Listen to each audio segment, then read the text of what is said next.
እውነት ነው እውነት ነው መንገድ ነው መንገድ ነው ሕይወት ነው በእርግጥ ሕይወት ነው ኢየሱስ የጌቶች ጌታ ነው።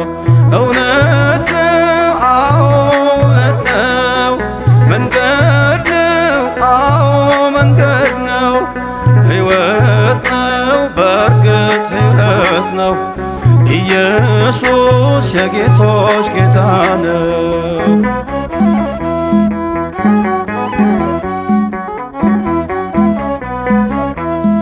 ወደ እግዚአብሔር አብ የምንደርስበት አንድያ ልጁም የምናምንበት የሕይወት መንገድ እርሶ ብቻ ነው የባሕርይ አምላክ ብለን ስናምን